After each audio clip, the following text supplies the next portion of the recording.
Hi guys, Andy here from Car Key Solutions. Today I'm going to show you how to do a battery change on a Mazda key. This one we found for models from 2000, starting from 2005 up till 2014-15 even.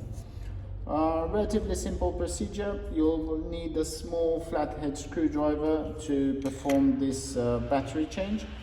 You have to flip the case we don't have a blade in this particular case, but you have to flip the blade open and then you push the battery case out. With the help of the small flathead screwdriver, you release the battery.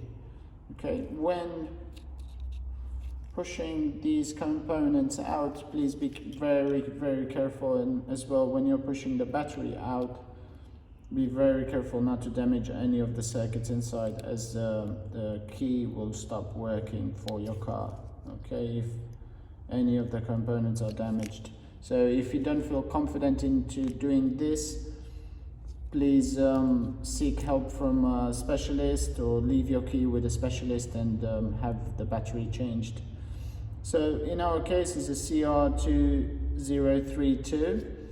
When placing the battery back into position, please make sure you put the positive side of the battery up. It slides back in, and then we put it inside the key like so. It slides back into position, and then we clip the back of the case. Okay, the key is ready to go. You can even check because it has the red LED light flashing. Okay. Thank you very much for watching. Please subscribe to our channel. If you do have any questions, please leave us a comment below. Have a good day.